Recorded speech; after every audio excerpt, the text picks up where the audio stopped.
મંગલમ ભગવાન વીરો મંગલમ ગૌતમ પ્રભુ મંગલમ સ્થૂલીપધરાધ્યા જૈનો ધર્મોસ્તુ મંગલમ. 11th અને 18th સપ્ટેમ્બર આ 2 દિવસે રહેવાની છે સન્ડે.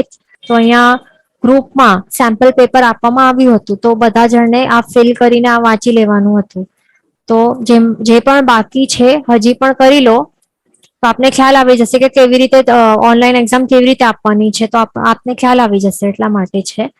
બરાબર, તો એમાં કંઈક ઇન્સ્ટ્રક્શન્સ છે તો આ સમજી લેવાના છે કે જે આપ પેપર ભરશો ને તો નીચે ક્લિયર ફોર્મ કરીને એક ઓપ્શન આવવાનું છે, તો એના ઉપર આપ પ્રેસ કરશો ને તો બધું આપનું ફોર્મ ભરેલું જે પણ હશે ને આન્સર્સ બધું ઉડી જશે, એટલે તેના ઉપર ક્લિક નહીં, બિલકુલ નહીં કરતા.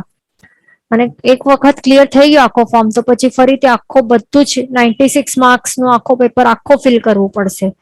અને પછી જે ટાઈમ છે એક્ઝામ નો ટાઈમ 3 to 4 છે, તો એનાથી પછી વધારે આપવામાં નહીં આવશે, એટલા માટે ખાસ ધ્યાન રાખવાનું, ગડબડ નહીં કરવાની. બીજું બધું આપ આખું પેપર ફિલ કરી લેશો પછી સબમિટ બટન ઉપર પ્રોપરલી ક્લિક કરવાનું, ક્લિયર ફોર્મ ઉપર નથી કરવાનું. બરાબર, સબમિટ ઉપર ક્લિક કરશો ને તો જ મારી પાસે આપનું બધાનું એક્ઝામ પેપર્સ આવશે, નહીં તો નહીં આવશે. સબમિટ પ્રેસ નહીં કરશો આ બટન ઉપર, ભલે આખો ફોર્મ ભરી દીધું, પેપર આખું ભરી દીધું હશે, પણ સબમિટ ઉપર ક્લિક નહીં કરશો તો મારી પાસે આવશે જ નહીં, તો પછી એમ થશે કે આપ બેસ્યા જ નથી એક્ઝામ માટે, તો એ પણ ધ્યાન રાખવાનું. અને પછી સબમિટ થઈ જશે પછી પોતાના માર્ક્સ જોવા માટે વ્યૂ સ્કોર ઉપર ક્લિક કરશો તો તરત જ આપના માર્ક્સ ત્યાં આપને દેખાઈ જશે. તો 4 માર્ક્સની આપણે ઓરલ એક્ઝામ તો બધાની થઈ ગઈ છે, જે પણ બાકી હશે આજ હજી આપ હેન્ડ રેઝ કરીને એક્ઝામ આપી શકો છો, જે પણ હજી પણ બાકી હશે. તો પછી હવે બીજું ધ્યાન રાખવાનું કે બધા જ ક્વેશ્ચન્સ કમ્પલસરી છે, બધા ભરવા જ પડશે. ને ખાસ ધ્યાન રાખવાનું કે નેગેટિવ માર્કિંગ નથી, રોંગ થશે કઈ વાંધો નથી, માઇનસ માર્ક્સ નહીં થશે. બરાબર, હવે એમાં આપને શું કરવાનું છે, આપનું જે નામ છે એ ફિલ કરવાનું. બરાબર, અહીંયા નામ આપનું જે છે એ ફૂલ આખો પૂરો ફિલ કરવાનું છે, વોટ્સએપ નંબર છે એ પણ અહીંયા નાખી દેવાનું. અને ગામ છે તો એ ગામ એટલે કે નેટિવ પ્લેસ, તો એ ખાલી એક વન વર્ડ લખી દેવાનું કે જે પણ હશે, રાયધણઝાર, બિદડા, બાળા જે પણ છે. પછી રેસિડેન્સ એરિયા એટલે આખું એડ્રેસ નથી લખવાનું, ખાલી મુલુંડ રહો છો, માટુંગા રહો છો, કાંદીવલી, મલાડ ક્યાં રહો છો, બસ એ લખવાનું, ઈસ્ટ વેસ્ટ, બસ આટલું જ. પછી હવે અહીંયા આપણે સેમ્પલ પેપરમાં અહીંયા ક્વેશ્ચન્સ આપેલા હતા કે આમાંથી મનુષ્યલોકમાં શું આવે છે, તો અહીંયા પણ કેટલા જણે ગડબડ કરી છે. મનુષ્યલોકમાં શું આવે, નંદીશ્વર દ્વીપ આવે છે, નથી આવતો, બહાર આવે છે. પુષ્કરવર દ્વીપ આવે છે મનુષ્યલોકમાં કે પુષ્કરવર સમુદ્ર, નથી આવતું, પુષ્કરાર્ધ દ્વીપ આવે છે, યાદ રાખવાનું. ગડબડ અહીંયા ઘણા જણે ગડબડ કરી છે. મનુષ્યલોક કે અઢીદ્વીપ છે એમાં પુષ્કરાર્ધ દ્વીપ અથવા તો અર્ધ પુષ્કરવર દ્વીપ આવે, એ ખાસ ધ્યાન રાખવાનું. એનું હાફ પોર્શન જ આવે છે, બાકીનો હાફ તો બહાર છે, એટલે આ પણ રોંગ આન્સર છે, પુષ્કરવર દ્વીપ કે પુષ્કરવર સમુદ્ર. તો રાઈટ આન્સર આ લવણ સમુદ્ર છે, આ આવે છે મનુષ્યલોકની અંદર. એટલે અહીંયા ગડબડ નહીં કરવાની, પ્રોપરલી સમજીને આન્સર આપવાનું છે. અહીંયા આ ક્વેશ્ચન છે, હવે આ કેટલી ઇન્દ્રિયો વાળું જીવ છે, અહીંયા પણ ઘણા જણે ગડબડ કરી છે. આટલું સિમ્પલ છે, આ મનુષ્ય છે ને, તો મનુષ્ય છે તો મનુષ્ય કેટલા ઇન્દ્રિયો વાળું છે, આ પંચેન્દ્રિય છે ને, આપણે બધા મનુષ્ય છીએ, બધા પંચેન્દ્રિય જીવો છે ને, આ થોડી ના કોઈ કીડા મકોડા છીએ આપણે. કેટલા જણે ચૌરિન્દ્ર જીવ કર્યું છે, તો ચૌરિન્દ્રિયમાં તો આ આવે ને, હનીબીઝ આવે, ભમરા ભમરીઓ એ બધા આવે, વીંછી આવે, કાંસારીઓ આવે, તો એ બધું આપણે થોડી. અહીંયા દેખાય છે કે બ્લાઇન્ડ છે, છતાં પણ એનું એ મિનિંગ નથી થતું કે હવે એની પાસે એટલે કે આ ચૌરિન્દ્ર જીવ થઈ ગયું એવું છે. એના જે કર્મો હશે, કર્મોના ઉદયના કારણે આ બ્લાઇન્ડ છે. જન્મથી હશે કે પછીથી થયો હશે, તો એનું એ મિનિંગ નથી કે પેલા પંચેન્દ્રિય તરીકે જન્મ્યો અને પછી બ્લાઇન્ડ થયો તો ત્યારે ચૌરેન્દ્રિય જીવ થઈ ગયું, એવું નથી ને. એટલે એવું બધું ગડબડ, આ બેઝિક છે, આપણા જીવ વિચારમાં બેઝિક છે. એક ઇન્દ્ર જીવ કોણ હોય, બે ઇન્દ્ર જીવો કયા હોય, તેન્દ્ર, પંચેન્દ્ર, ચૌરેન્દ્ર કોણ હોય, અહીંયા બધું ગડબડ નહીં કરવાની. આ તો સિમ્પલેસ્ટ ક્વેશ્ચન્સ મેં મૂક્યા છે એમાં સેમ્પલમાં. પછી અપકાયના જીવો તેઓ કયા માટે ઉભયકાય શસ્ત્ર બને છે, તો ટ્રુ ઓર ફોલ્સ છે, સાચું વાક્ય છે કે ખોટું વાક્ય છે. તો હવે એમાં પણ ઘણા જણે ગડબડ કરી છે, એટલા જ માટે જે પણ આપે નોટ્સ લખ્યા હશે કે વિડીયોઝ પછીથી પાછું જોઈ લો, આ પણ શું છે, અપકાયના જીવો જ્યારે તેવુકાયના જીવો સાથે સંયોગમાં આવે તો ત્યારે શું બને છે એકબીજા માટે, તે પરકાય શસ્ત્ર બને છે. ઉભયકાય શસ્ત્ર ક્યારે બને એ આપણે રિવિઝનમાં લઈ લઈશું પાછો, અને આપને પણ કરવાનું છે. જ્યારે સ્વકાય એટલે કે સેમ બે હોય છે અને એની સાથે એક પરકાય શસ્ત્ર હોય, એટલે કે પાણી આપણે સમજો કે અપકાય છે તો એમાં કુવા અને નદીનું પાણી છે એ બંને મિક્સ કર્યો અને પછી તેવુંકાય એટલે કે અગ્નિકાય એટલે આ પરકાય બન્યું છે. એટલે બે સ્વકાય હોય ને એક પરકાય હોય તો ત્યારે તે ઉભયકાય શસ્ત્ર બને છે. એ ધ્યાન રાખવાનું, ગડબડ નહીં કરવાની. આ પરકાય શસ્ત્ર છે એટલા માટે આ ખોટું વાક્ય છે. તો અહીંયા ઘણા જણ ગડબડ કરી છે બધું. હવે ધ્યાન રાખવાનું છે હવેથી આપને, બરાબર. હવે આપણે રિવિઝન એટલે કે હવે શું જે પણ થોડા ઘણા પોઈન્ટ્સ છે એ બધું રિવાઇઝ કરી લેશું. એક બે લેક્ચર આપણે રિવિઝન ને થોડું સારું પડશે. લાસ્ટ ક્લાસ સુધી આપ અહીંયા સુધી પહોંચ્યા હતા. જીઓના 563 ભેદોથી જુદે જુદે સ્થળે સંભવતી ઉત્પત્તિ એનો ટેબલ આપ જોઈ રહ્યા હતા.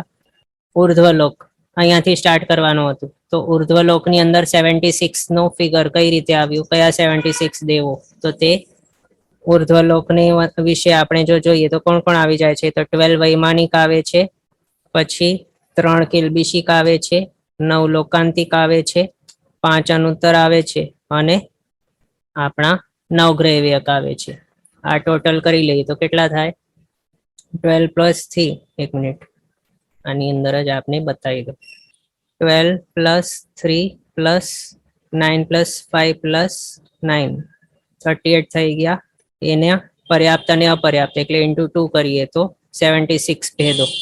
એ 76 ભેદ અહીંયા આપણે જોઈ શકીએ છીએ, આની અંદર આવી ગયા છે. કોના કોના છે તે આપણે હમણાં જોયા. એ રીતે ઉર્ધ્વલોકની અંદર 76 દેવોના ભેદોની ઉત્પત્તિ પોસિબલ છે. એની અંદર પણ અપર્યાપ્ત તરીકે આખા ભવ પર્યંત નહીં રહે દેવો કે નારકો, તે આપણે યાદ રાખવાનું, પણ તેની અવસ્થાના હિસાબે અપર્યાપ્ત દેવ કે અપર્યાપ્ત નારકી કહેવામાં આવે છે. પછી 12 દેવલોકની અંદર, હા અહીંયા મેરુગીરીમાં તો ત્યાં કોઈ પણ દેવોની ઉત્પત્તિ નથી થતી એટલે 0 ભેદ અહીંયા લખ્યા. અઢીદ્વીપની અંદર ત્યાં સમભૂતલા ઉપર કે તે ઠેકાણે તે જે પર્વતો છે કે જે સમુદ્રો છે એની અંદર કોઈ પણ ટાઈપના દેવોની ઉત્પત્તિ નથી થતી. ત્યાં ભલે તેઓની નગરીઓ વગેરે હોય, તેમના ભવન વગેરે હોઈ શકે, તેમને ફરવા ફરવા માટે તેઓ અહીંયા આવી શકતા હોય, અહીંયા રહેવાસ કરી શકતા હોય, પણ તેમની ઉત્પત્તિ અહીંયા નહીં થાય. એના હિસાબે અહીંયા અઢીદ્વીપમાં પણ 0 કહ્યું. પછી 12 દેવલોકની અંદર કેટલા દેવના ભેદ, તો 48. હવે એ પણ કઈ રીતે, તો આપણા 12 વૈમાનિક છે, પ્લસ કરી લેવાનું 3 કિલ્બિશિક, પ્લસ શું છે આ ક્વેશ્ચન, 12 દેવલોક. તો 12 દેવલોકની અંદર 12 વૈમાનિક આવી ગયા, 3 કિલ્બિશિક આવ્યા અને 9 લોકાંતિક આવ્યા. ટોટલ 24 થઈ ગયા. એના પર્યાપ્ત અને અપર્યાપ્ત એટલે ઇન્ટુ 2 કરીએ તો 48 થઈ ગયા. આ રીતે 48 ભેદ અહીંયા 12 દેવલોકની અંદર દેવોના પોસિબલ છે, ઉત્પત્તિ ત્યાં થતી હોય. પછી 9 ગ્રહવ્યકની અંદર એ તો હવે ઈઝી છે. 9 ગ્રહવ્યકમાં પોતે જ 9 ગ્રહવ્યક છે, પર્યાપ્ત અને અપર્યાપ્ત, એ ટોટલ 18 થઈ ગયા, 9 ઇન્ટુ 2. પછી લોકના છેડે કોઈ પણ દેવોની ઉત્પત્તિ નથી થતી. અધોગ્રામની અંદર ત્યાં નીચે કુબડી વિજય જ્યાં પહોંચેલી છે ત્યાં તે ઠેકાણે કોઈ પણ દેવોની ઉત્પત્તિ નથી થતી, તે અધોગ્રામની અંદર એટલે 0. પછી મુઠ્ઠીમાં કોઈ પણ દેવોની ઉત્પત્તિ નથી થતી એટલે ત્યાં પણ 0. આ રીતે આ ટેબલ આપણે કમ્પ્લીટ કર્યો, જેની અંદર અહીંયા ટોટલ આ 4 કોલમ્સનું આપણે ટોટલ કરી લઈએ તો ભરત ક્ષેત્રની અંદર ટોટલ કેટલા, સર્વ સંખ્યા 563 માંથી 48 પ્લસ 3 ઇક્વલ્સ ટુ 51. આ રીતે ભરત ક્ષેત્રની અંદર નારકી કેટલા, તિર્યંચ કેટલા, મનુષ્ય કેટલા, દેવતા કેટલા, તો તિર્યંચોના ભેદ 48 અને મનુષ્યના ભેદ 3. આ રીતે 48 પ્લસ 3 ઇક્વલ્સ ટુ 51 એ થઈ ગયું. એ જ રીતે મહાવિદ્ય ક્ષેત્રમાં પણ 48 પ્લસ 3 51. જંબુદ્વીપની અંદર 48 તિર્યંચ, મનુષ્યના 27, બંને એડ કરી લઈએ 75. એ જ રીતે લવણ સમુદ્રનું આ પ્લસ આ કરી લે તો 216. હવે આ શું છે, કોઈ પણ ગતિના જીવોના અપેક્ષા નથી, પણ એઝ અ હોલ કયા કયા 563 માંથી કયા કયા જીવોની કેટલા જીવોની ઉત્પત્તિ પોસિબલ છે તે આ ટોટલ નંબર છે. આ 4 કોલમ્સ નું એડ કરીને સ્વકાય સ્થિતિ આપણે જોઈ લઈએ. સ્વકાય સ્થિતિ છે એ દ્વાર એનું આપણે રિવિઝન કરી લઈએ કે જે જીવો મરીને ફરીથી પોતાની કાયામાં જન્મ લેતા નથી. એટલે કે એમ પણ કહી શકાય કે કોની સ્વકાય સ્થિતિ નથી. આપણે શું જોયું હતું ગાથામાં એવું આવ્યું હતું ને કે સ્વકાય સ્થિતિ નથી, તો એ કયા જોયા હતા? દેવોની સ્વકાય સ્થિતિ નથી અને નારકોની નથી, એ જોયું હતું. પણ આ પણ ધ્યાન રાખવાનું કે જે અંતર્દ્વીપજ મનુષ્યો છે અને જે અકર્મ ભૂમિજ મનુષ્ય છે, આ બંનેની પણ સ્વકાય સ્થિતિ શું આવશે? આન્સર નથી, એ લખવાનું 0 નથી. કારણ કે આ અંતર્દ્વીપજ અને અકર્મ ભૂમિ વાળા મનુષ્ય એ કેવા હોય છે? યુગલિક હોય છે. તો તેઓ યુગલિક તરીકે મરીને પાછા પછી યુગલિક તરીકે એમનો જન્મ નહીં થાય, કારણ કે તેઓનો નિયમમાં શું છે રૂલ કે અંતર્દ્વીપજ મનુષ્ય આ યુગલિક કે આ કર્મભૂમિ જ મનુષ્ય એટલે કે યુગલિક, તેઓ મૃત્યુ પામીને પાછા યુગલિક ક્યારે નથી બનતા, પણ શું બને છે?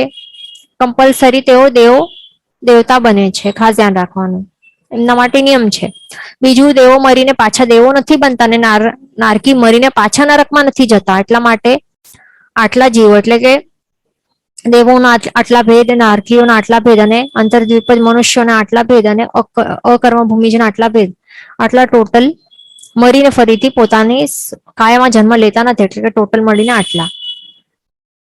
પછી નેક્સ્ટ છે કે અનંતી, આ સ્વકાય સ્થિતિનું છે, અનંતી ઉત્સર્પિણી અને અવસર્પિણી સુધી પોતાની કાયામાં જન્મે છે. તો તે કયા છે? 563 માંથી 4 પ્રકારના જીવો એવા છે કે જેમની સ્વકાય સ્થિતિ અનંતા ઉત્સર્પણી અવસર્પિણી છે. તો તેઓ કયા છે? પર્યાપ્તા અપર્યાપ્તા પ્રકારના કોણ? સાધારણ વનસ્પતિકાય. ધ્યાન રાખવાનું, બરાબર. તો હવે 4 કેવી રીતે? સૂક્ષ્મ બાદર, પર્યાપ્તા અપર્યાપ્તા, સાધારણ વનસ્પતિકાયના. તો તેઓની કેવી છે? અનંતી ઉત્સર્પિણી અવસર્પિણી. પછી નેક્સ્ટ છે અસંખ્યાત ઉત્સર્પિણી અવસર્પિણી ની સ્વકાય સ્થિતિ વાળા કોણ છે અને કેટલા છે? તો 9 છે પ્રકાર. તો તેમાં કોણ કોણ આવશે? બાકીના સર્વે એકેન્દ્રિય અપર્યાપ્તા જીવો. તો જે પણ બાકીના એટલે કે કોણ? આપણે અહીંયા જોયા ને સાધારણ અપર્યાપ્ત સાધારણ વનસ્પતિકા અહીંયા જોયા ને, એમની અનંતી ઉત્સર્પિણી અવસર્પિણી છે ને સ્વકાય સ્થિતિ. તો એમને છોડીને બાકીના કોણ છે? અપર્યાપ્ત પૃથ્વીકાય, અપર્યાપ્તા અપકાય, અપર્યાપ્ત તેવકાય, અપર્યાપ્ત વાવુકાય. તો આ છે.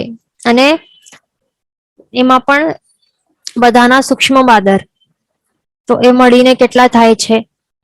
એ બધાની કેટલી છે સ્વકાય? અને હા, બાદર પ્રત્યેક વનસ્પતિકાય, એ પણ કેવું? અપર્યાપ્તો, એટલે એ 9મું થઈ ગયું. બરાબર. 4 + 4 8, 8 + 1 9. તો આ બધાની સ્વકાય સ્થિતિ અસંખ્યાત ઉત્સર્પિણી અવસર્પિણી છે. પછી નેક્સ્ટ શું છે કે 70 કોડાકોડી સાગરોપમ સુધીની સ્વકાય સ્થિતિ વાળા કયા છે? તો ટોટલ 9 છે. કયા? બાકીના સર્વે એકેન્દ્રિય પર્યાપ્તા, એટલે કયા કયા આવશે? 70 કોડાકોડી સાગરોપમ. આ યાદ રાખવાનું છે, ઇમ્પોર્ટન્ટ છે. બરાબર. આ બધી વસ્તુ હમણાં જે લેવામાં આવે છે શું છે? 70 કોડાકોડી સાગરોપમ ની સ્વકાય સ્થિતિ વાળા કયા કયા છે?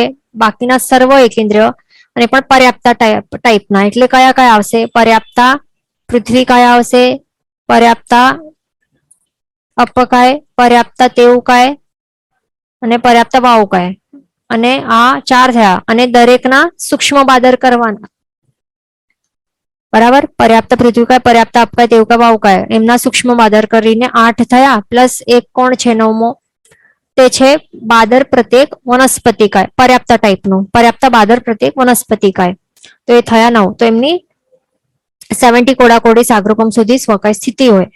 બરાબર. એટલે કે જે પર્યાપ્તા માટે આપણે જોયું અને જે અપર્યાપ્તા માટે આ જોયું.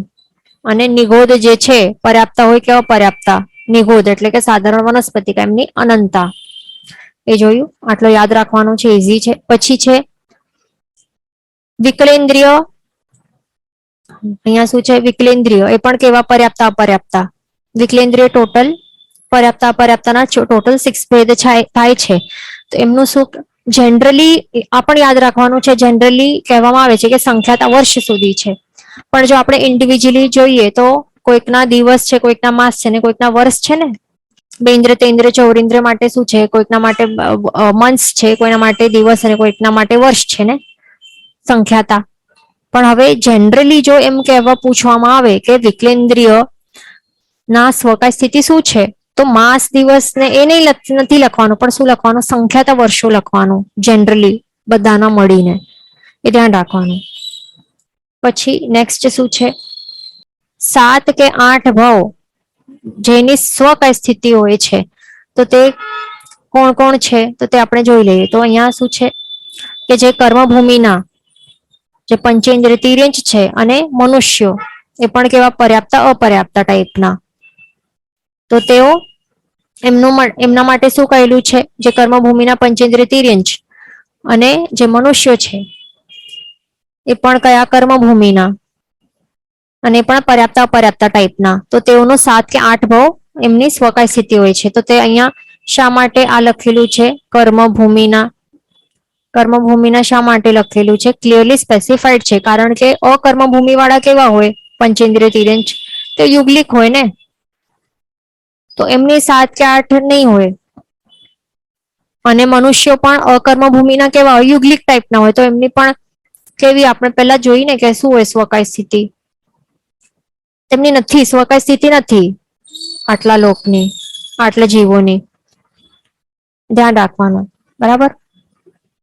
અને હા, અંતર્દ્વીપ જ અને અકર્મ ભૂમિ જ, અહીંયા ખાલી મનુષ્ય નહીં લેવાનું, પણ જે પંચેન્દ્રિય તિર્યંચો છે તો તે પણ અહીંયા લઈ લેવાનું, જે યુગલિક ટાઈપના છે એ ધ્યાન રાખવાનું, બરાબર. પછી નેક્સ્ટ શું છે કે જે સમૂર્છિમ અપર્યાપ્ત મનુષ્યો છે, તો એમનું કેટલું હોય છે સ્વકાય સ્થિતિ, એમની 7 ભાવ હોય છે. ધ્યાન રાખવાનું, એમની 7 કે 8 ભાવ નહીં લખવાનું ક્યારે પણ, એમનું શું લખવાનું, 7 ભાવ. એમના માટે એ નહીં ગણવાનું, સમૂર્છિમ અપર્યાપ્ત મનુષ્ય હોય તો એમના માટે 7 ભાવ એ જ સમજવાનો સ્વકાય સ્થિતિ માટે એ ધ્યાન રાખવાનું. પછી નેક્સ્ટ છે હવે પ્રાણોનું આપણે થોડુંક જોઈ લઈએ. પ્રાણ દ્વાર જે હતું ને, તો એમાં વચન બલ, તો વચન બલ જે છે એ કોના કોના પાસે નથી. વચન બલ છે તો જે વિકલેન્દ્રિય અપર્યાપ્તા છે, તો તેમના પાસે વચન બલ નથી, તેઓ પૂરી કરી શકતા નથી, બરાબર. કારણ કે અપર્યાપ્ત છે ને, તો વચન બલ એમના પાસે નથી. આ પ્રાણ દ્વાર ઉપર છે, ધ્યાન રાખવાનું. પછી નેક્સ્ટ છે જે સમૂર્છિમ અસંગની તિર્યંચ પંચેન્દ્રિયો છે, એ પણ કેવા અપર્યાપ્તા, કેવા જે અપર્યાપ્તા સમૂર્છિમ તિર્યંચ પંચેન્દ્રિયો છે, તો તેઓ પણ એમના પાસે પણ વચન બલ નથી, ધ્યાન રાખવાનું. પછી જે સ્થાવરો છે, જે 22 સ્થાવરો છે, એમના પાસે પણ વચન બલ નથી. અને જે સમૂર્છિમ મનુષ્યો છે એમના પાસે પણ વચન બલ નથી. એટલે ટોટલ આટલા સિવાય, એટલે 131 પાસે વચન બલ નથી, પણ એમના સિવાય બાકીના જે 432 છે એમના પાસે, એ જીવો પાસે વચન બલ છે. એટલે અહીંયા આપણે નંબર્સ યાદ કરવા જરૂર નથી હમણાં એક્ઝામ માટે, પણ એમ સમજી લો કે કોના પાસે હોય કોના પાસે નહીં હોય, આ સમજી લો. મેન વચન બલ કોના પાસે નથી આ સમજવાનું છે મેન. પછી મનબલ કોના પાસે નથી એ જોઈ લઈએ આપણે. તો જે સ્થાવર જીવો હોય 22 એમના પાસે મનબળ ન હોય, કારણ કે ઓબ્વિયસલી અસંગની હોય ને, એટલે અસંગની હોય તો એમના પાસે સમજી લેવાનું કે મનબલ નહીં હોય, અથવા તો અપર્યાપ્તા હોય, અપર્યાપ્તા અસંગની હોય, આટલું યાદ રાખી લેવાનું. અહીંયા જે વિકલેન્દ્રિયો છે 6 પ્રકારના, એમના પાસે પણ મનબળ નહીં હોય, સમૂર્છિમ છે બધા.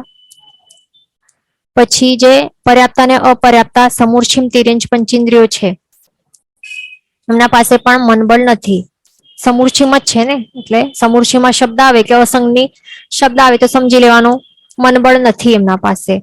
પછી જે અપર્યાપ્તા તિર્યંચ પંચેન્દ્રિય છે પણ ગર્ભજ ટાઈપના છે, તો એમના પાસે પણ મનબળ નથી, અપર્યાપ્તા છે, પેલા મૃત્યુ થઈ જાય છે પર્યાપ્તિ પૂરી કર્યા પહેલા. પછી નારકી અપર્યાપ્તા, હવે આગળ ચાલીને તેઓ બધા સ્વયોગ્ય 6 પર્યાપ્તિઓ પૂરી તો કરવાના જ છે, પણ જ્યારે સ્ટાર્ટિંગનું એકદમ સ્ટેજ છે, જ્યારે હજી એમની પર્યાપ્તિઓ નથી, હજી પ્રોસેસમાં છે, પૂરી કરવાના પ્રોસેસમાં, તો ત્યાર સુધી એમને અપર્યાપ્તતાનું ભેદ બતાડેલું છે ને નારકીનો, તો ત્યાર સુધી હજી એમને મન પર્યાપ્તિ પૂરી નથી કરી, મનબલ એટલા માટે એમને પ્રાપ્ત નથી થયું, એટલા માટે તેઓને પણ અહીંયા લેવામાં આવેલું છે. પછી છે દેવ અપર્યાપ્તા, એના પાસે પણ મનબલ નથી, પછી તો ઓબ્વિયસલી આવવાનું જ છે, પર્યાપ્તા બનશે ત્યારે. પછી સમૂર્છ મનુષ્ય, એમના પાસે પણ મનબલ નથી. પછી જે ગર્ભજ છે પણ અપર્યાપ્ત મનુષ્ય છે, તેઓ પણ મનબલ નથી, કારણ એ મન પર્યાપ્તિ પરિપૂર્ણ નથી કરી શકતા. એટલે ટોટલ 351 પાસે મનોબલ નથી, બાકીના પાસે છે. આટલું આપણે સમજી લીધું. હવે બીજું અહીંયા ટોપિક છે સિદ્ધશિલાના 12 પ્રકારના નામ હોય છે અલગ અલગ, તે પણ આપણે જોઈ લઈએ. ઈશત છે, પછી ઈશત પ્રાગભારા, ઈશત પ્રાગભરા, પછી તનુ તન્વિકા, સિદ્ધિ, સિદ્ધાલય, મુક્તિ, મુક્તાલય, લોકાગ્રહ, તન્વી, લોકસ્તૂપિકા, લોકાગ્રહ પ્રતિવાહિની, સર્વ પ્રાણભૂત અને સર્વ પ્રાણભૂત સત્ય સુખવહા. તો આ 12 નામ છે અલગ અલગ સિદ્ધશિલાના. બીજું સિદ્ધશિલાનું પોઝિશન કેવી રીતે ક્યાં છે અને સિદ્ધ ભગવંત અને સિદ્ધ ક્ષેત્ર ક્યાં છે, તો તે પણ આપણે સમજી લઈએ. સમજો કે આ 14 રાજલોક છે, એનું અહીંયા એજ છે, બોર્ડર છે આટલા સુધી, પછી અહીંયાથી આવી રીતે થાય છે ને અહીંયા સુધી ઉપરનું કેટલું હોય છે, એક વન રાજનું હોય છે ને, એક રાજ જેટલું આ લાંબુ હોય છે લોકાગ્ર ભાગ.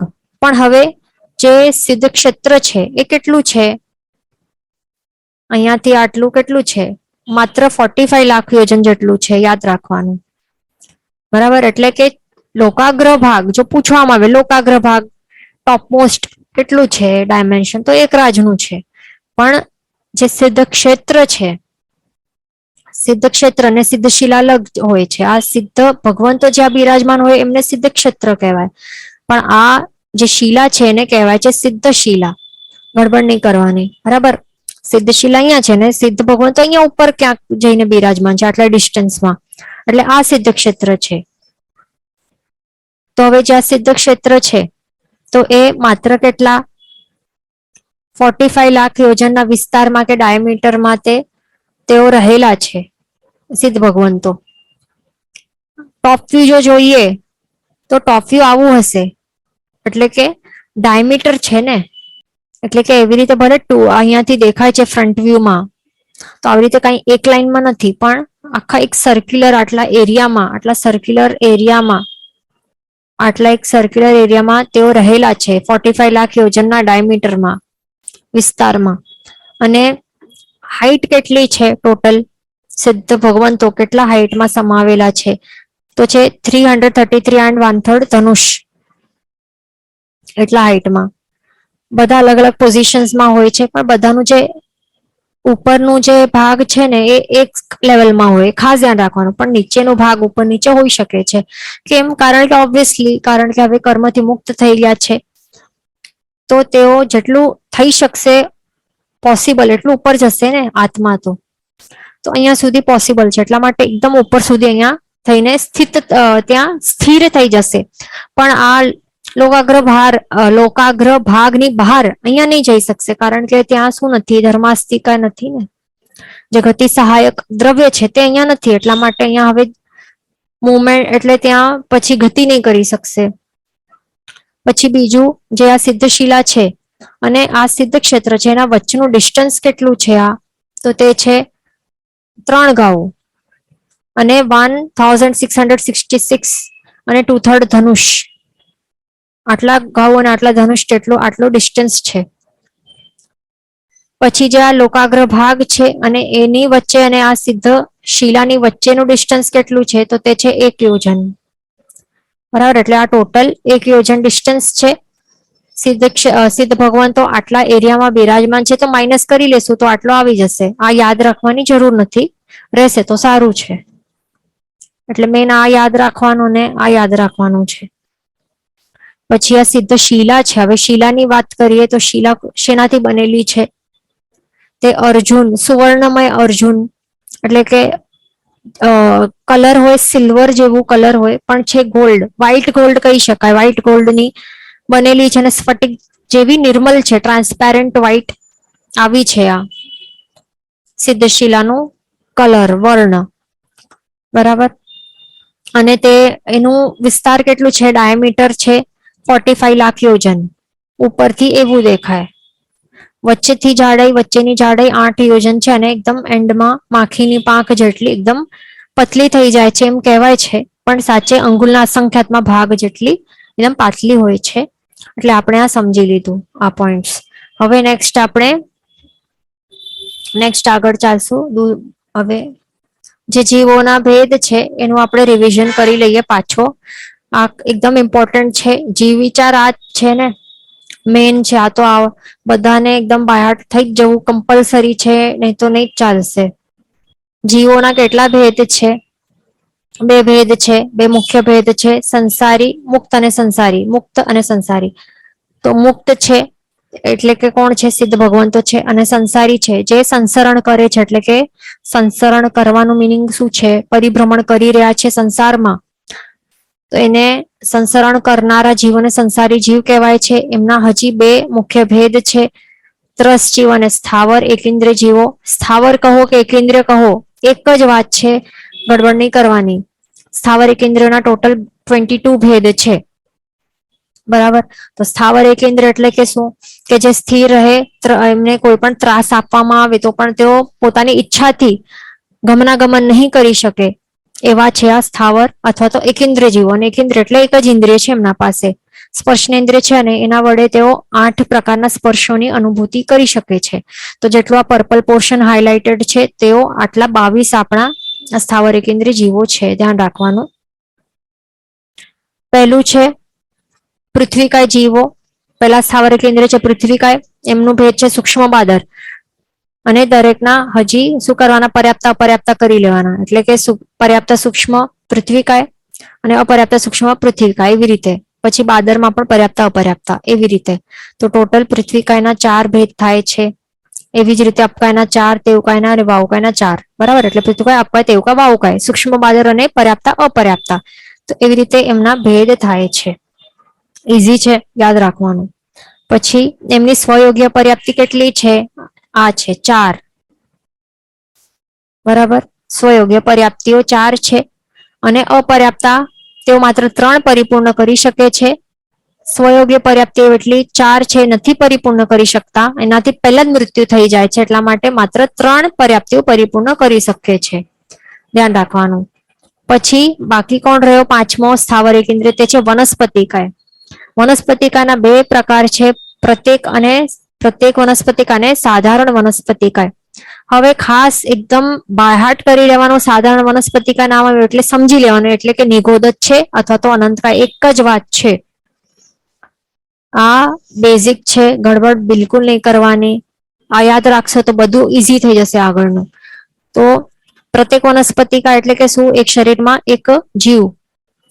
તો હવે આપણને લાગશે કે આ પૃથ્વી કાપકા તેવકા વાવકા કેવા છે? એક શરીરમાં એક જ આત્મા છે કે ઘણા આત્માઓ છે? યાદ રાખવાનું, આ કેવા છે? બધા પ્રત્યેક ટાઈપના જ છે. બરાબર. બધા પ્રત્યેક ટાઈપના છે. એટલે કે પૃથ્વીકાના અપકાય અને તેવકાય અને વાવકાય દરેકના એક શરીરમાં એક જ આત્મા છે. ગડબડ નહીં કરવાની. એક શરીરમાં એક આત્મા છે.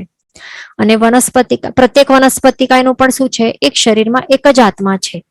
અને તેઓ કેવા હોય? બાદર જ હોય છે. શું છે આ? યાદ રાખવાનું.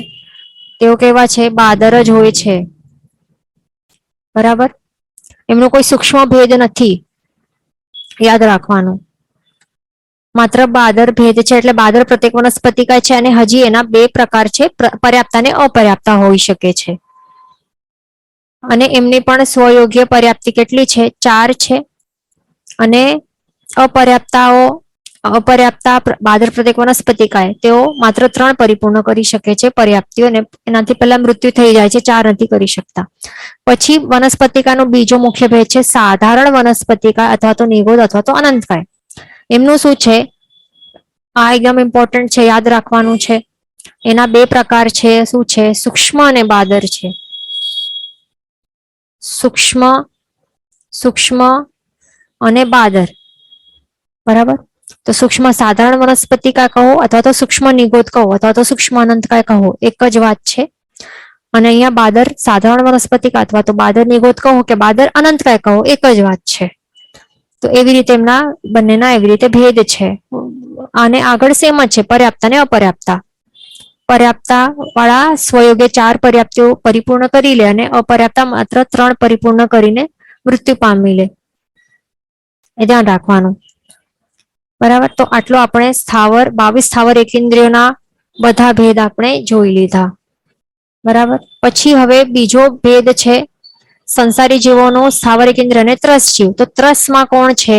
ત્રસ એટલે કે જેમને કંઈ પણ ત્રાસ થાય તો પોતાની ઈચ્છાથી ગમનાગમન કરી શકે છે અથવા તો પ્રતિકૂળતાથી દૂર ભાગી શકે છે અને અનુકૂળતા તરફ બાજુમાં આવી શકે છે. તો એવા હોય ત્રસ જીવ, પોતાની ઈચ્છાથી કરી શકે છે. તો એમાં બે મુખ્ય પ્રકાર છે, એક તો વિકલેન્દ્ર જીવો અને પંચેન્દ્ર જીવો. વિકલેન્દ્રિયના કેટલા ભેદ છે? ટોટલ 6 છે. બેન્દ્ર, તેન્દ્ર, ચૌરેન્દ્રિય. વિકલ એટલે કે ઓછી ઇન્દ્રિય વાળા. તો બે ઇન્દ્રિયોમાં પણ બેન્દ્ર એટલે બે ઇન્દ્રિય વાળા જીવો, તેન્દ્ર એટલે 3 વાળા અને ચૌરેન્દ્ર એટલે 4 ઇન્દ્રિય વાળા. આ સિમ્પલ, આ બેઝિક છે, અહીંયા ગડબડ નહીં કરતા કોઈ પણ હવે એક્ઝામમાં. તો બે ઇન્દ્રિયો એટલે કે સ્પર્શનેન્દ્ર, રસનેન્દ્રિય વાળા જીવો. તેન્દ્રિય એટલે કે એમના પાસે કઈ ઇન્દ્રિયો વધારે હોય? ઘ્રાણેન્દ્રિય વધારે હોય. અને ચૌરેન્દ્રિય પાસે ચક્ષુરેન્દ્રિય વધારે હોય છે. તો એમના દરેકના પર્યાપ્તા પર્યાપ્તા કરીને બે બે ભેદો થાય છે. તો એવી રીતે કરીને 6 થાય છે વિકલેન્દ્રિયના.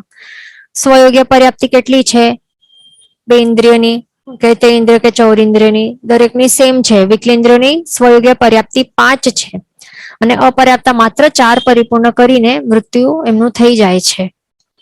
બરાબર. કમ્પ્લીટ 5 પૂરી નથી કરી શકતા, ખાસ ધ્યાન રાખવાનું. તો આપણે આ વિકલેન્દ્રિયનું પણ જોઈ લીધું.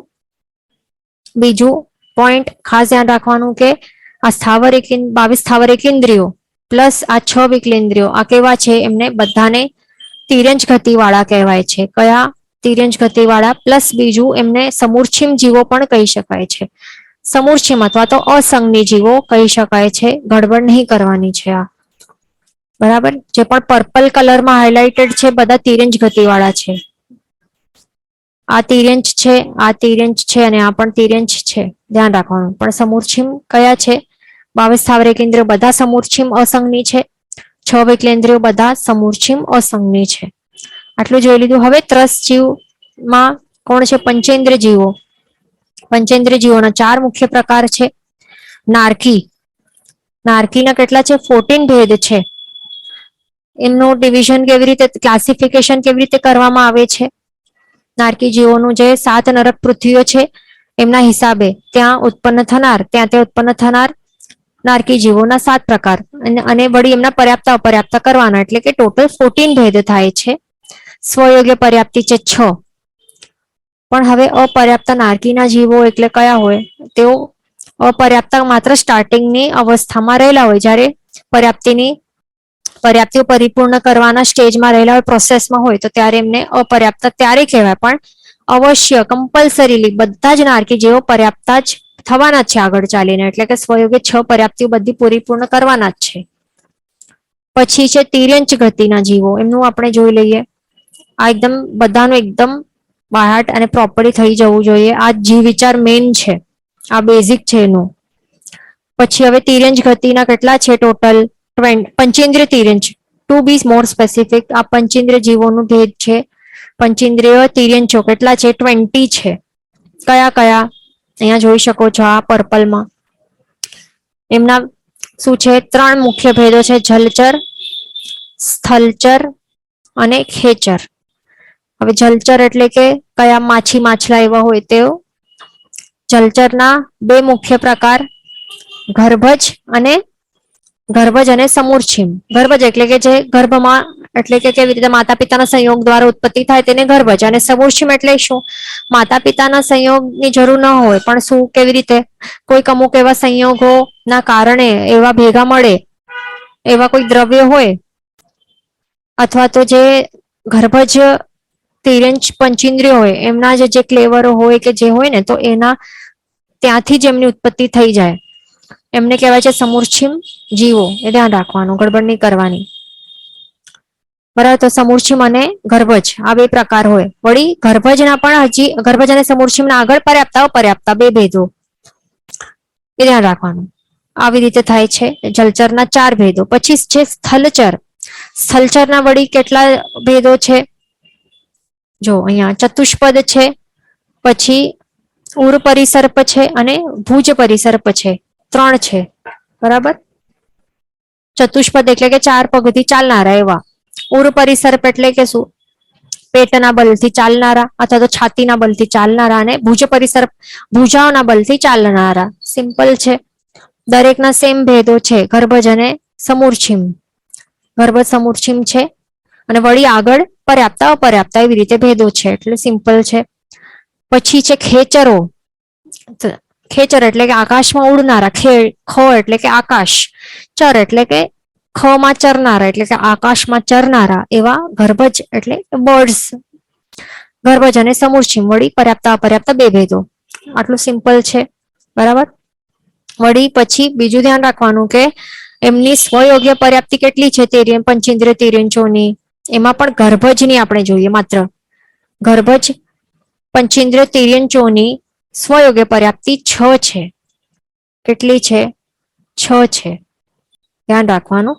અને ગર્ભજ જે પણ અપર્યાપ્તા હોય, ગર્ભજ ટાઈપના અપર્યાપ્તા પંચેન્દ્રિય તિર્યંચોની તેઓ માત્ર 3 જ પર્યાપ્તિ પરિપૂર્ણ કરી શકે છે અને મૃત્યુ થઈ જાય છે. 6 નથી પરિપૂર્ણ કરી શકતા, એ ધ્યાન રાખવાનું. બરાબર. એટલે ગર્ભજ માટે આપણે જોઈ લીધું, બધા ગર્ભજો માટે પર્યાપ્તિઓ. નેક્સ્ટ છે સમૂર્છિમ જીવો.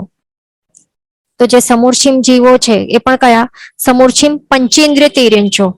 તો એમની આ બધા સમૂર્છિમ પંચેન્દ્રિય તિર્યંચો એમની સ્વયોગ્ય પર્યાપ્તિ કેટલી છે? 5 છે.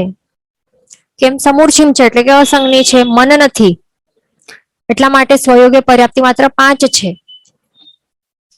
અને જે સ્વયોગ્ય પર્યાપ્તિ પરિપૂર્ણ નહીં કરી શકે, પેલા મૃત્યુ થઈ જાય, એમને કહેવાય અપર્યાપ્તા સમૂર્છિમ પંચેન્દ્રિય તિર્યંચો. એ માત્ર 3 પર્યાપ્તિઓ પરિપૂર્ણ કરી શકે છે અને પછી મૃત્યુ થઈ જાય છે. આ જે પોઈન્ટ ચાર ટેબલ છે, આ જે દેખાય છે ને એ બાયહાર્ટ કરી લેવાનું છે. બધા પોતાના હાથથી બધાને લખવાનું છે, તો બાયહાર્ટ રહે લાઈફ ટાઈમ માટે. અહીંયા ક્વેશ્ચન છે કે શું ત્રસ જીવ બધા વિઝિબલ જ હોય? વિઝિબલ એટલે કે આંખોથી દેખાય એવા જ બધા જ ત્રસ જીવ હોય?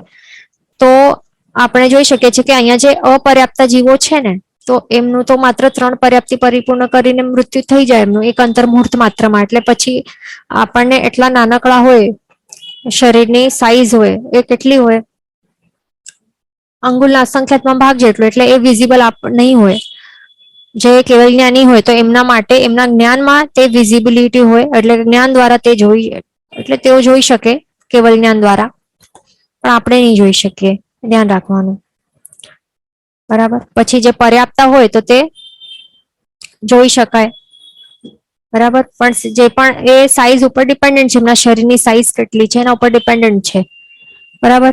અને અહીંયા ત્રસમાં હવે શું આવે છે? બેન્દ્રિય, તેન્દ્ર, ચૌરેન્દ્ર બધા ત્રસ છે. તો બેન્દ્રમાં બેક્ટેરિયા આવે છે. તો બેક્ટેરિયા આપણને આંખોથી નહીં દેખાતો નથી, પણ વાયરસ બેક્ટેરિયા કેવી રીતે દેખાય છે? આ બધા બેન્દ્રિયો તેઓ માઇક્રોસ્કોપ એના દ્વારા જોઈ શકાય છે. તો એવી રીતે હોય, સાઈઝ ઉપર ડિપેન્ડન્ટ છે.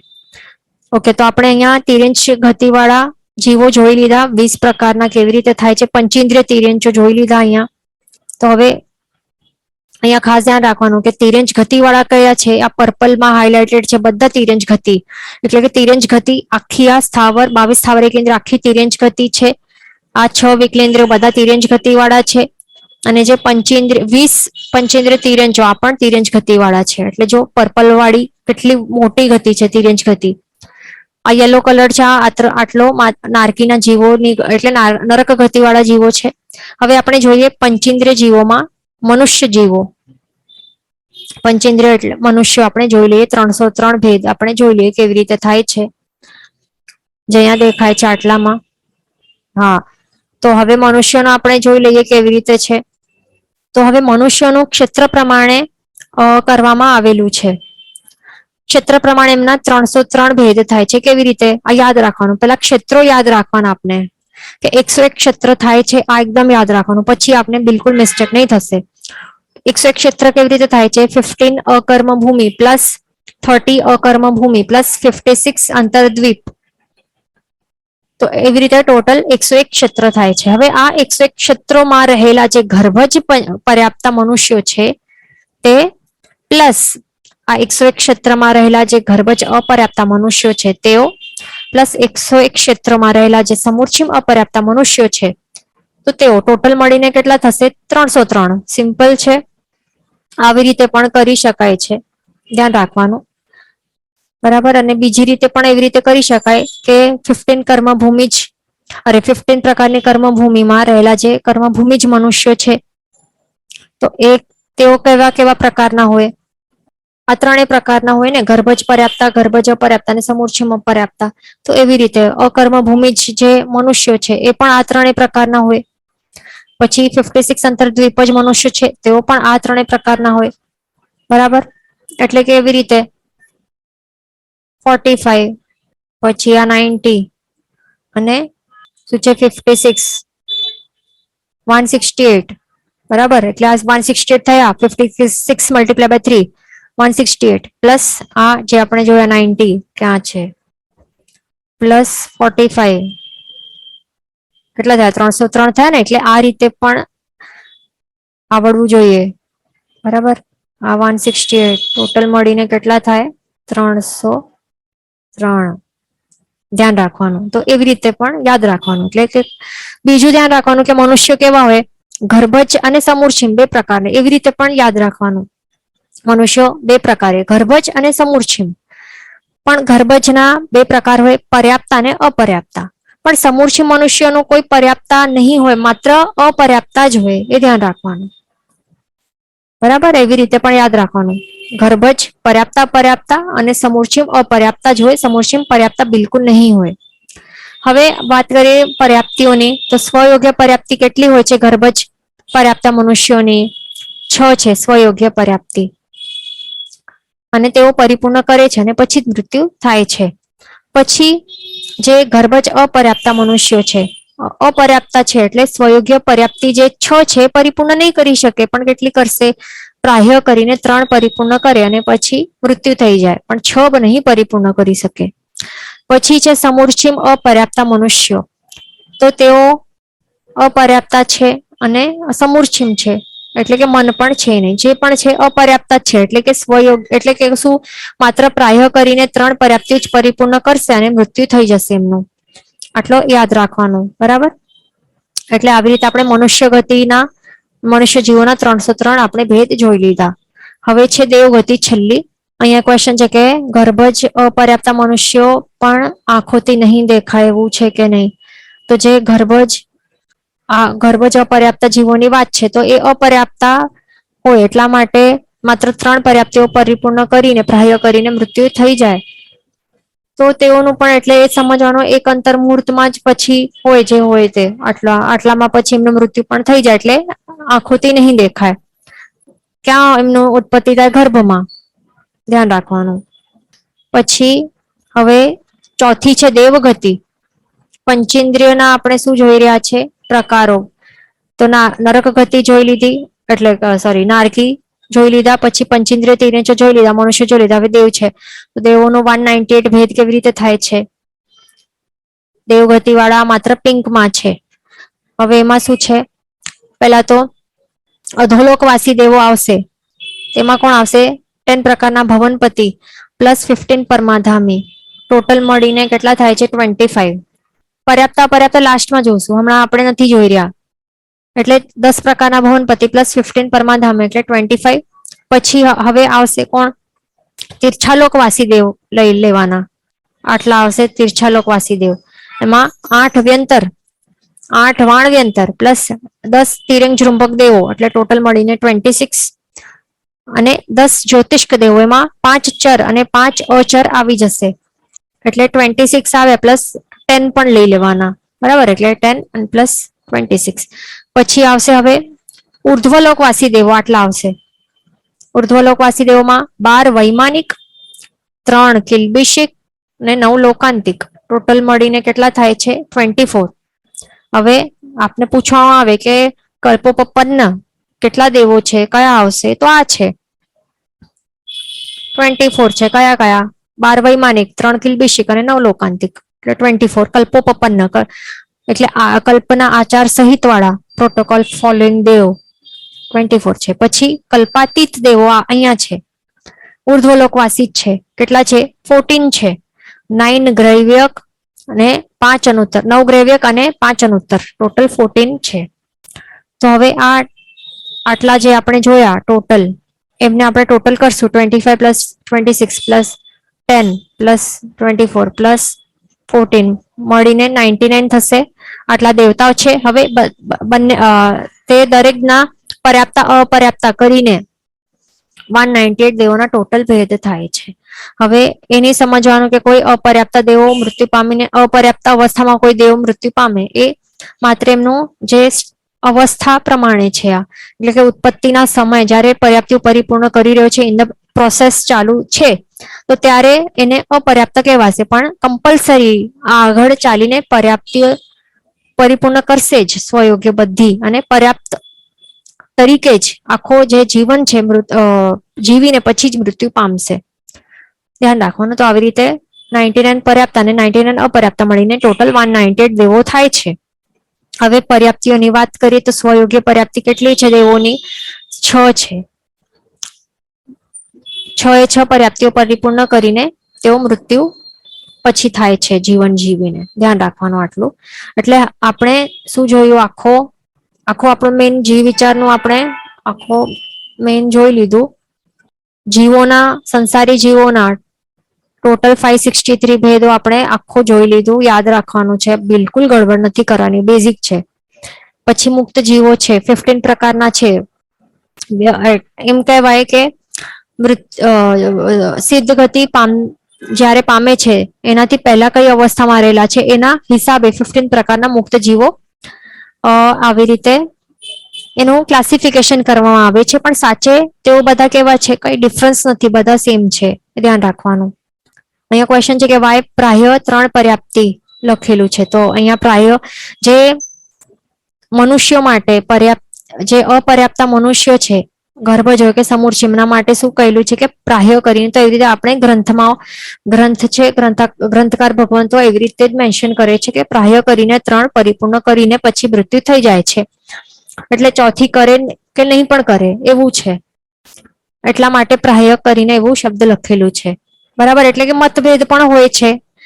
જે ગ્રંથકાર ભગવંતો હોય ને એમાં મતાંતર પણ હોય શકે. કોઈના મત પ્રમાણે 3 હોય, કોઈના મત પ્રમાણે કંઈક બીજું કંઈ હોય. એટલા માટે પછી પ્રાહ્ય કરીને એવી રીતે કોમન કન્ક્લુઝનમાં આવી જાય એવી રીતે, અને ત્યાં એવી રીતે લખે. તો આપણે જેવી રીતે બતાડ્યું છે એવી રીતે બાયટ કરી લેવાનું. બરાબર. અહીંયા ક્વેશ્ચન છે કે અહીંયા છે કે દેવો માટે લગભગ ક્વેશ્ચન છે કે તેઓ અપર્યાપ્ત કેમ કહેવાય? તો દેવો હોય કે નારકીઓ બધા પર્યાપ્ત અવસ્થામાં જ મૃત્યુ પામે છે કમ્પલસરીલી. બરાબર. દેવો હોય કે નારકીઓ હોય બધા પર્યાપ્તા જ હોય છે. પણ એમનું અપર્યાપ્ત ભેદ શા માટે છે?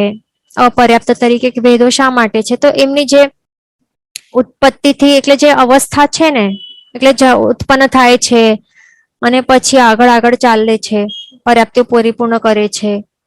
તો એ અવસ્થા એ ટાઈમ પીરિયડ મુજબ આવી રીતે એટલે સ્ટેજ મુજબ અપર્યાપ્ત અને પર્યાપ્ત એવી રીતે બતાડેલું છે, ક્લાસિફાય કરેલું છે. બરાબર. એટલે કે જે અંતર્મુહૂર્ત છે પહેલું, તો ત્યાર સુધી એ અપર્યાપ્ત રહેલા હોય છે અને પછી પર્યાપ્તિઓ બધી પરિપૂર્ણ કરી લે 6 સ્વયોગ્ય, અને પછી પર્યાપ્તા કહેવાય છે. બસ એ જ છે. બીજું અહીંયા ક્વેશ્ચન છે કે અધોલોકમાં કલ્પોપન્ન દેવ નહીં આવે. હા, તો એ શું છે? આ જો જે આપણે કહ્યું ને કે કલ્પોપન્ન દેવ છે, તો અહીંયા આપણે કઈ ઉર્ધ્વલોક વાળા આટલા 24 કલ્પોપન્ન દેવ કહેવાય છે. અને બીજા જે અધોલોક વાળા છે અને જે તીર્છાલોક વાળા પણ છે આટલા, આ અધોલોક વાળા અને આટલા શું તીર્છાલોક વાળા. તો તેમાં પણ જે તેઓ માત્ર કલ્પોપપન્ન જ હોય છે, એટલે કે કલ્પ ફોલો કરે જ છે, પણ એમાં કોઈ કલ્પાતીત નથી, ભેદ નથી. એટલા માટે અહીંયા એવી રીતે અલગ નથી બતાડ્યું. પણ જે ઉર્ધ્વલોક વાળા છે ને એમાં બે પ્રકાર છે, એટલે કે જે વૈમાનિક દેવો છે ને, વૈમાનિક, એમાં કલ્પોપપન્ન અને કલ્પાતીત બંને પ્રકારે રહેલા છે, એટલા માટે અહીંયા અલગ બતાડેલા છે. પણ જે તીર્છાલોક અને અધોલોક વાળા છે તો તેઓ બધા કલ્પોપપન્ન જ હોય છે, ધ્યાન રાખવાનું. પણ અહીંયા સ્પેસિફાય શા માટે કરેલું છે? કારણ કે અહીંયા કલ્પાતીત પણ છે. આ શેમાં?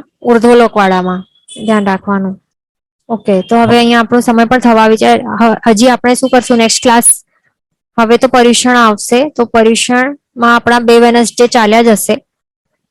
તો પછી 2 વેનસડે પછી હજી એક આપણે લઈ લેશું રિવિઝન લેક્ચર 7th સપ્ટેમ્બરના દિવસે, અને પછી 11th સપ્ટેમ્બરના આપની તો એક્ઝામ રહેશે, એટલે એક એના હવે એક જ આપણો રિવિઝન ક્લાસ હશે 7 સપ્ટેમ્બર. તો એ બધાને અટેન્ડ કરી લેવાનું અને સ્ટડીઝ પ્રોપરલી બધાને ચાલુ રાખવાનું. અને જે વિડીયોઝ છે ક્લાસના એ બધા 2x સ્પીડ કે 1.5x સ્પીડ પર ફટાફટ જોઈને કરી લેવાનું. જે નોટ ડાઉન કરવા જેવું હોય તો બુકમાં નોટ ડાઉન કરી લેવાનું. ઓલ ધ બેસ્ટ બધાને. જીન વચન વિરુદ્ધ બોલાયું હોય તો મિચ્છામિ દુક્કડમ. સર્વમંગલ માંગલ્યમ સર્વકલ્યાણ કારણમ પ્રધાનમ સર્વધર્માણમ જૈનમ જયતિ શાસનમ. પ્રણામ.